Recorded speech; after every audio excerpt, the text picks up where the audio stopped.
नमस्कार दोस्तों, मैं डॉक्टर रोहित कुमार आपका हार्दिक स्वागत करता हूं अपने इस यूट्यूब चैनल में। आज हम बात करेंगे क्रॉनिक किडनी डिजीज के बारे में। आज जानेंगे इसमें क्या होता है, इसके लक्षण क्या हैं, कारण क्या है और बेस्ट होम्योपैथिक मेडिसिन जो जड़ से इस बीमारी को कंट्रोल करती है और सही करती है। क्रॉनिक किडनी डिजीज को हम क्रॉनिक किडनी फेलियर भी बोलते हैं। आपकी किडनी आपके ब्लड से वेस्ट प्रोडक्ट जैसे कि यूरिया, क्रिएटिनिन और एक्स्ट्रा तरल पदार्थों को फिल्टर करती है, जिन्हें बाद में आपके पेशाब में निकाल दिया जाता है। जब आपकी किडनी सही से काम नहीं करती है, तो वेस्ट प्रोडक्ट्स या शरीर के खराब प्रोडक्ट्स जैसे कि यूरिया और क्रिएटिनिन आपके बॉडी में ही रह जाते हैं और वो फिर शरीर को नुकसान पहुंचाते हैं। क्रॉनिक किडनी डिजीज के सिम्टम्स क्या होते हैं? सबसे पहला है जी मिचलाना, अगला है उल्टी का होना, भूख न लगना, कमजोरी और थकान महसूस होना, पेशाब में कमी का होना, मांसपेशियों में ऐंठन का होना, पैरों और एड़ियों में सूजन का होना। किडनी के कारण ब्लड प्रेशर का बढ़ना भी एक सिम्टम है। सांस लेने में तकलीफ का होना। किडनी डिजीज की बीमारी के कारण के बारे में अब हम जानेंगे। सबसे पहला है डायबिटीज का होना।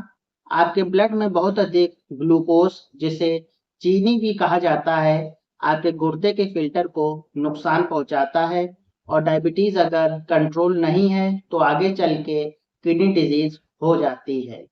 डायबिटीज के कारण भी किडनी डिजीज होने की संभावना रहती है।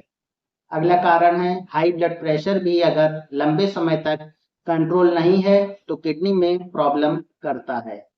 अगला कारण है एक जेनेटिक कारण भी है, जिसके कारण किडनी में कई सिस्ट विकसित हो जाते हैं, जिसको पॉलीसिस्टिक किडनी डिजीज भी बोला जाता है।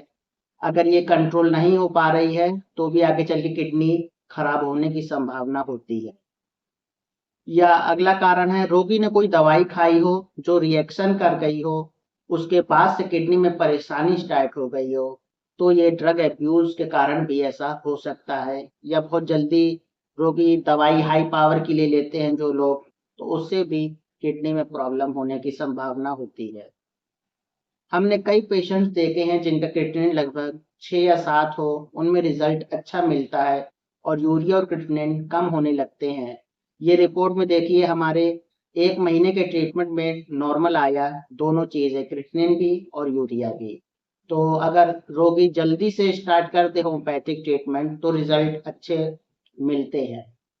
अब बात करते हैं हम बेस्ट होम्योपैथिक दवाई की, जो क्रॉनिक किडनी डिजीज को कंट्रोल करती है और सही करती है। अगर रोगी जल्दी से होम्योपैथिक दवाई स्टार्ट कर दे और क्रिएटिनिन उस टाइम बहुत ज़्यादा बढ़ा हुआ ना हो, तब अच्छा रिजल्ट्स मिलते हैं। इन केसों में आप होम्योपैथिक डॉक्टर से कंसल्ट करें, तभी दवाई स्टार्ट करें, क्योंकि होम्योपैथिक दवाई हर पेशेंट में अलग हो सकती है अकॉर्डिंग टू इंडिविजुअलिटी। सबसे पहली दवाई है सीरामेंगुली 7x। ये दवाई काफी अच्छा वर्क करती है अगर किडनी फेलियर की तरफ बढ़ रही हो और क्रिएटिनिन, यूरिया ये सब भी बढ़ा हुआ दिखे तब। अगली दवाई है बर्बेरिस वल्गेरिस क्यू। अगर रोगी को पेशाब बहुत कम हो गया हो और किडनी फेलियर की तरफ रोगी बढ़ रहा हो, तब ये दवाई भी सोच सकते हैं, बर्बेरिस वल्गेरिस। अगली दवाई है लाइकोपोडियम 200। अगर रोगी को पथरी, किडनी स्टोन्स होने की टेंडेंसी रही हो पहले, तब ये दवाई भी सोच सकते हैं। हफ्ते में 1 बार देना है रोगी को। अगर पथरी की हिस्ट्री रही हो तब, और अगर आगे चलिए किडनी में परेशानी आई हो और हमने रोगी से पूछा आपको कोई और बीमारी, उसने बताया हमको पथरी बहुत होता था किडनी में, तब ये दवाई हफ्ते में 1 बार दी जा सकती है। अगली दवाई है यूरिया प्यूरा। पेशाब की बहुत पतली धार आ रही हो और पैरों में सूजन देखने को मिले, किडनी की तकलीफ के साथ, यूरिया का लेवल काफी बढ़ा हुआ हो, तब ये दवाई देना है यूरिया प्यूरा। अगली दवाई है क्यूप्रामार्स 30। किडनी काम न कर रही हो और यूरिया का स्तर काफी ज्यादा हो ब्लड रिपोर्ट में, पेशाब काफी बदबूदार हो और रोगी को शुगर भी हो और किडनी की परेशानी भी होने लगी हो, सीकेडी भी हो रहा हो, तब ये दवाई सोचना है क्यूप्रामार्स 30। आई होप आपको ये हमारा वीडियो पसंद आया हो। अगर आपको कोई भी कंफ्यूजन हो तो बताए गए नंबर पे संपर्क कर कर सकते हैं। चैनल को लाइक और सब्सक्राइब करें। धन्यवाद।